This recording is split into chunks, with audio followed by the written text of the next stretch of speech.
Y'all got to tell me you can't hear me good in this. My Lord, I've been talking out there and nobody can hear me. Hopefully now you can hear me much better. Been a rough go at it. I don't know if any of that went on the video, but cooking with the pellet grill and got the dang thing caught fire. Kind of backdrafted into the system, but we got that figured out. Running around like a chicken with my head cut off this evening. All right, so this week we are. Yeah, Tyke thought you were deaf. Nope, just didn't turn my microphone on. This week we're talking about, if you are or if you aren't a good hunting buddy and how you can tell. I think it's probably been a question on your mind every now and at some point. Sitting in the tree, you got a lot of time to think, so you wonder, am I a good hunting buddy? Well, this week we're going to talk about it. But first, this week's episode is brought to you by Deep Roots Rifle Company. Elevated excellence rooted in integrity and reliability. Use the link in the description to get on over to their website and order just about everything you'll need to get into the woods this fall, from a fully custom rifle built in-house to flashlights to help you find your way in the dark. And be sure to tell them that UPO sent you. Oh, to say we've all had that one hunting buddy. I think I've encountered more people that I've hunted with once and I'd never hunt with again than I have encountered people that I've hunted with and then continue to hunt with. It's far more common that you get out with somebody and you hunt once and then they never hunt again. I never go back with them again because just one thing or another, the way they are, and just not do that. But see, there was a time I hunted with a guy. Quite honestly, I can't remember his name. I used to work with him. I can see his face, but hunted with him once, and then he asked if he could borrow my ground blind, and I let him borrow the blind, and then he ripped a hole in the fabric of the bag. The blind itself was fine. Ripped a hole in the bag and was like, "Oh, sorry, I'll fix it," and then just disappeared. That's not cool, man. When you break other people's stuff like that, you're supposed to fix it, right, Tyke? Like when you dry fire somebody's bow, you say you're gonna fix it, you go fix it, and that's how we became best friends. Did we just become best friends? But you break other people's stuff. It happens when you're borrowing stuff. Especially when it comes to, I would say, hunting equipment. It's too easy to make a mistake and using gear and maybe being a little rough, and then it breaks. So you did made good, and that's why we're still friends.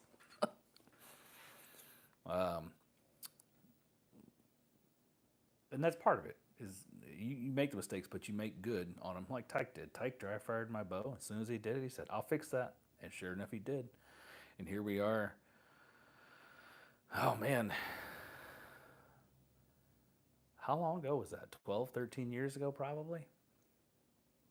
Still the best of friends. Today we're diving into the traits of a good hunting partner and the red flags that'll make you wish you went solo. So,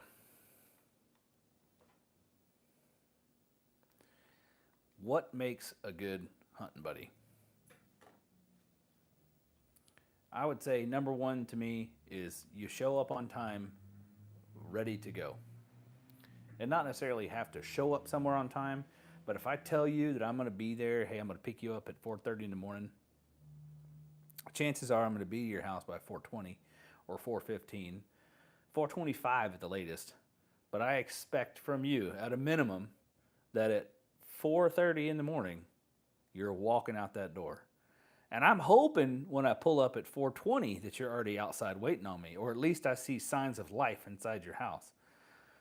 When I pull up to your front door and it doesn't even look like anybody's home, and I've called you when I'm on the way, nobody answers the phone, I call you when I get there,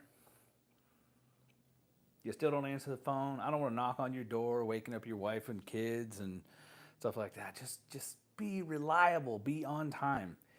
Be a little bit early. And if you're gonna be a few minutes late, good Lord, just make a phone call and say, hey, I'm gonna be a little late. And if you're gonna be really late, you're driving yourself to the woods. That's all there is to it. I don't like to be left guessing at 4 in the morning. And two, it's the like you said, reliability, but reliability goes beyond the being up at 4 a.m. I need to be able to count on you to, if we're out together and we hit dark and we say we're gonna meet back here at 7:30 p.m. Say it gets dark at 7. We should be back at this spot meeting each other 30 minutes after dark. I'm going to stand there, I show up right at 7:30, maybe 7:25, depending on how far I had to walk to get back to that spot, and then you're not there. Like, okay, give you an extra half hour or so. I need to know that I need to be able to count on you to the extent that I know you're not just running late, that something could be wrong. I don't want to have to be doubting is he just late getting here, or lack of communication doesn't help you with that. It's okay to be late sometimes. Just speak up and let people know, right? You're going to be a little late. And you got to be able to, you got to know when to talk and when to stay quiet. You get those guys that are just like little kids, man, talking all the time. I love hunting with my kids, but good Lord. I think I get asked more times than not if we're going to see deer, and I'm like, not if you keep talking. But knowing when to talk and when to stay quiet. You're going to be quiet in the woods. You're going to hunt by yourself in the blind, in the duck blind. Maybe it's knowing not so much when to talk and when to stay quiet, when to keep your head down and not be looking up at the birds, not be the one wanting to hit the mallard call when you're hunting ringnecks or whistling ducks, listening to whoever's commanding the boat. And then we get back to camp. You can shoot the breeze around camp. Like, you just kind of get along, make small talk with everybody. Depends on how many guys you got there. Jake, I see you've changed your tune. Tyke is now a reliable guide. And I've seen this too. Safety conscious, muzzle awareness is a big thing. Gun safety is of the utmost importance. Your muzzle awareness, good communication, like we already talked about, and you're sober in the field. Come on. Everybody loves to get out and have a few beers at camp. I get that. But it's out there there's a time and a place for everything. But muzzle awareness and safety in general is a big thing for me, especially when I get my kids around, right? My kids are my number one hunting buddies. And so if you want to be number two and go along with us, you're going to have to be extremely muzzle aware. I don't have to tell my 9-year-old not to, watch where he's pointing his gun. I keep a good eye on him, but he's very muzzle aware of what he's doing, and he's been taught, to be that way. I shouldn't have to tell a grown man to watch where he's pointing his rifle and to get onto you for doing things with a loaded firearm or unloaded firearm. It doesn't matter. That's just inexcusable, in my opinion. That's how people get hurt, and that's how people don't go home at the end of the hunt, and that's not what we want to see. Muzzle awareness really plays a big role too when you're talking about being in the duck blind, because you're talking a lot of guns in a small confined space, 3 or 4 guns in one straight. Everybody needs to know not only where their gun's pointed, where the muzzle's pointed when the gun is not in use, but your fields of fire. You don't need to be shooting, if you're on the far right end of the boat, you're not shooting a duck's passing on the left side of the boat. If you're in the center of the boat, kind of the best place I would say to be. You're going to get everything that's out in front of the boat, but you're not really going to get anything to the left or to the right of the boat. You're getting everything that's in the decoys, but that's it. I'm saying for the far ends. If you're, that putting like 5 guys in a blind, that's a lot, but you should have a pretty big area to shoot it if that's the case. And everybody should be shooting pretty much out in front of you. Your guys on the ends are going to catch any stragglers or swings around there.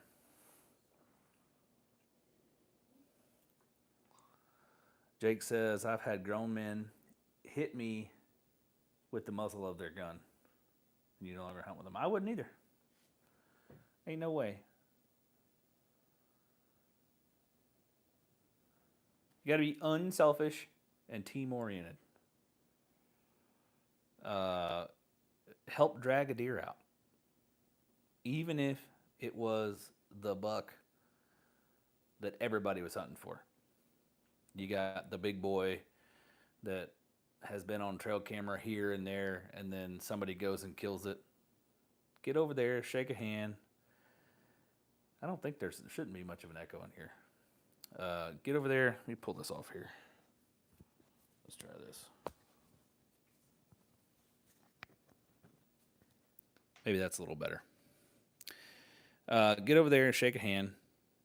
Grab a leg. Get to dragging. You want to celebrate each other's success. You don't want to see them pouting and, oh, Jake's chat definitely has an echo. We don't want to see the pouting. We don't want to see the just name calling, putting other people down for their harvest, whatever. Unless it's Jake. We all make fun of Jake.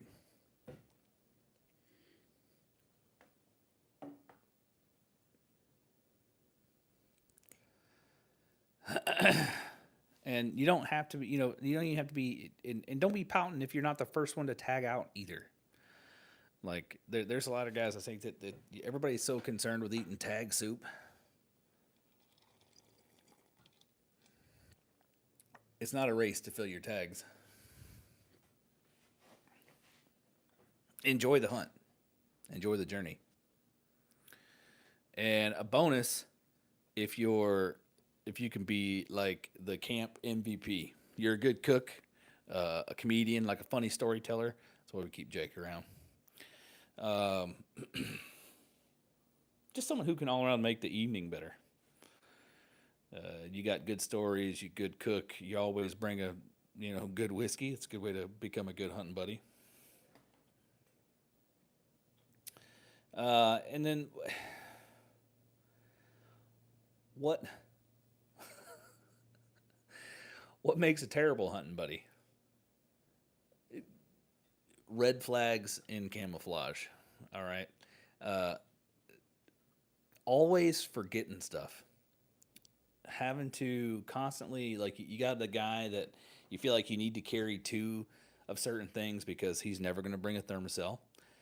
He's always going to forget rain gear, even when it's already raining when he left the house.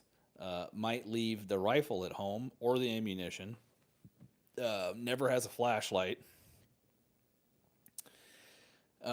Stuff like that. Or they're constantly late. We talked about that earlier. You got to be there on time, ready to go. And if not, I mean, you're going to be on your own. And then you be a no-show, period, when somebody's counting on you. That's not the way to do it either. You're just not going to stick around very long after that. You're going to be the loudmouth. You've always got to have like a better story than somebody else. The one-upper in camp. It's one thing to tell a relatable story, but it's crazy when you get some of those guys that will tell you the exact same story you just told, except the deer was bigger, the shot was closer or further, and dropped right where he stood. I can't stand that. Just got to have a better story every time. Or the guy that when you come to the duck blind, he's got to be the first one to stand up and pull the trigger no matter what. Always just kind of trigger happy. Wants to shoot the first deer that steps out no matter what. Just got to be first. Always first. It takes the fun out of it.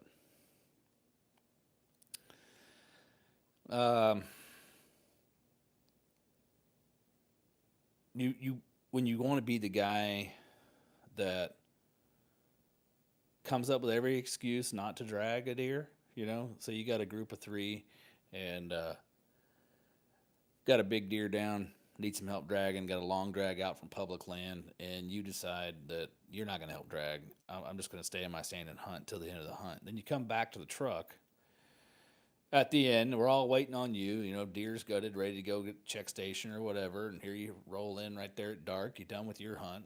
Everybody else has put in the work, and you show up. And then a couple days later, you shoot a deer, and you expect all of us to get down and help you. I'm hunting. It's a trade off, man. You know, you help us, we help you. Don't be that guy. And the rule bender, the whole, and this goes kind of back to the selfish hunter, especially when it comes to duck hunting. The party hunter, the guy that wants to shoot his limit, and then when you can't shoot, he wants to shoot your limit too, or help you finish shooting your limit so that they get the whole party limit. You know, you got 6 guys in a boat, so if it's 6 ducks for 6 guys, you got 18 ducks total you can bring in. Where the guy on the end can't shoot, or the guy that wants to shoot the guide's limit. No, that's called party hunting. That is technically illegal. Shoot your limit, sit down. If the guy can't shoot, watch him shoot. Try to help him learn to shoot better. If you've mastered the shotgun, maybe you can offer some tips and tricks and techniques that could help somebody else improve on their form so that they could be a better shotgun shot.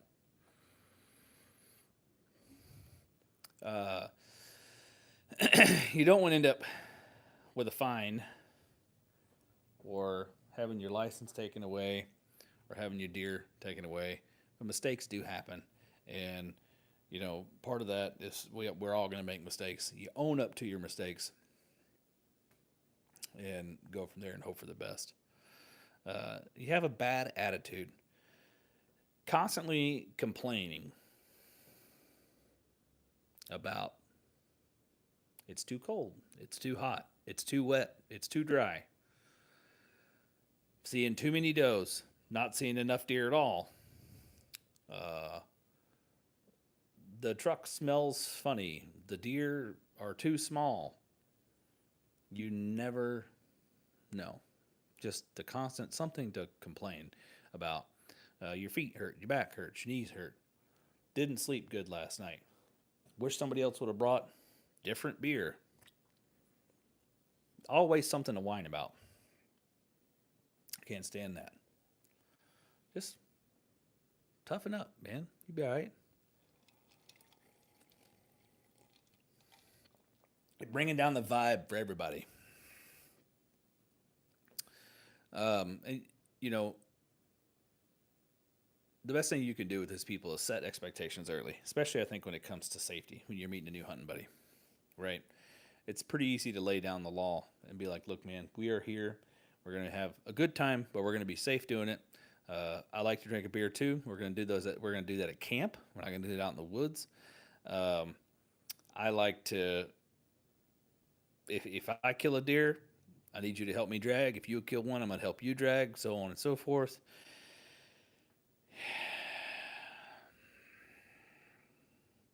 I expect you to be up and ready to go by the time that I give you, not 20 minutes after, 30 minutes after, an hour after. And if it's too early and you want to drive yourself, just say it. Jake, that is a great example. Jake did leave work early to help Josh drag a deer out.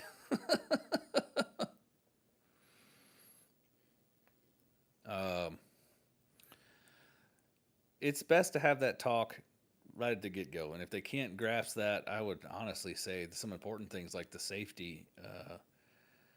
I would say if you can't grasp the safety aspect of it the first go-around, you're not going to get a second chance. If you're late the first time and you have some winning qualities like you're funny or you're fun at camp or you're a good cook, I might give you a second chance or a third chance. But if you keep doing that, I can find somebody else that's funny. And I can cook pretty good myself, so I don't really need that around camp. But it's nice to be able to share those responsibilities. It's hard to find good hunting buddies these days. We try to keep those type of people around our group, the Unpressure Outdoors Nation group on Facebook. I try to build a pretty good inclusive group there, and not a lot of you won't. It's very uncommon for you to get the response of you ask a question and they're going to say read the regulations. Well, I get it, man. I tell you how many times I've had questions after I've read the regulations. In fact, I only typically only have questions after reading the regulations. And I'm just trying to seek out not legal advice, but maybe a second opinion on an interpretation before I try and seek out legal advice from the game warden themselves.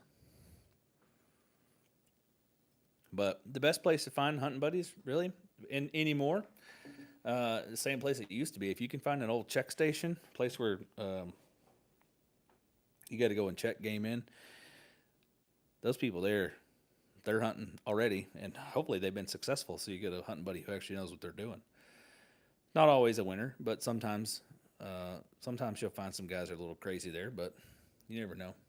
And be the buddy that you want to have.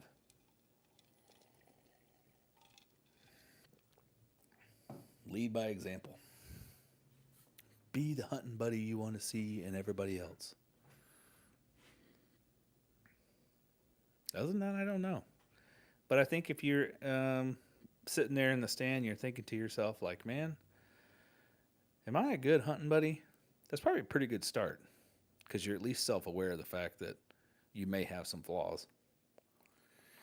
And if some of your flaws are the ones I highlighted here, then maybe you're not a good hunting buddy. But if you don't fit the description, maybe you are. So, like we said, safety is a big thing.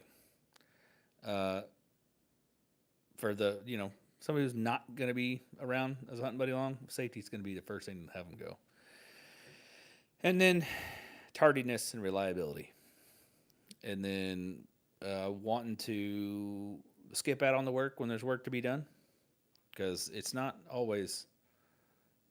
Sometimes it is physical work, like planting food plots and filling feeders and stuff like that. I've had guys on a lease that I ran a lease at one time in Southeast Georgia that had 11 members on 980 something acres, and when we would have a work weekend, we'd have maybe 5 guys show up. But I also wrote into the rules that everybody agreed to that if you're not going to make these work weekends, we'd set them up months in advance so that everybody had time to know when we're going to do it, when we're going to show up, when we're going to work.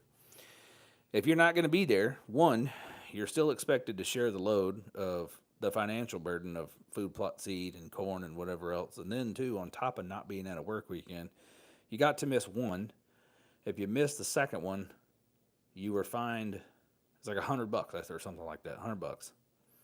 Because if you're not going to contribute physically, we're going to get more out of you financially. Those of us that are going to be there to work. And just having a good attitude. Have a good attitude. Yeah, it sucks. We all know it sucks when it's raining. There's no need to bring it up. If you've been walking up and down the mountain for 2 days, guess what? Everybody's back hurts. There's no need to complain about it. If you think you share the same pain with everybody else, then why bring it up? If you have injured yourself and you think you're experiencing abnormal pain outside of that, sure, bring that up. You roll your ankle, or at least you thought it was just a rolled ankle, and it won't stop. It's getting worse, whatever. Bring that stuff up. Things that could be a medical situation. That's worth, talking about. But when you've been sweating all day and you literally you got the swamp ass going on, a little bit of chafing. Yeah, so does everybody else. Tough it out, man. Not a big deal. And like I said, set the expectations early. Have a talk with the new guy you're thinking about taking out of the woods. But you guys got any hunting buddy horror stories? Send them to me. We'll put this up. Go up on Wednesday. Hop on Facebook, share them in that post. I'd love to hear some hunting buddy horror stories. I'll prompt you guys again later this week. Tomorrow's episode is what's the name of that episode? Fishing with Brewski, talking about the fisheries in North Carolina and how they're affecting the entire East Coast. Crazy stuff going on up there. It's going to be a great show. Good couple hours, just over 2 hours long. Really good dude. Under the YouTube channel Fishing with Brewski, does a lot of intercoastal fishing, saltwater fishing there in North Carolina. And so, looking forward to getting that out to you guys tomorrow. This will be live on Wednesday. And then, I don't know what we're going to do next week. ChatGPT screwed me out of the photo filter of the photos that I got for you guys from last week's, the deer vision thing. I may keep trying to prompt it to bring that back up, but good Lord of mercy. Trying to get it to add that filter to my photos has been a nightmare. It keeps wanting to recreate its own photos instead of using the photos that I gave it, even when it knows it's wrong. So, I don't know. We'll give it a shot. But other than that, we'll catch you guys next week. Thanks for joining me. I'll hang out here for a minute and then hit the road. Oh, I got to get out here in a minute and go keep digging at that dang pellet grill. Try and figure out why it caught fire, if it's still on fire. Burned the back end of the pellet reservoir. No fun. No fun. But on that note, I think I'm going to go do that now. Go sweat some more. Too stinking hot this time of year. All these dang Halloween decorations coming out, and it does not. It feels like July and August, not September. But, all right. Adios. Y'all have a good night.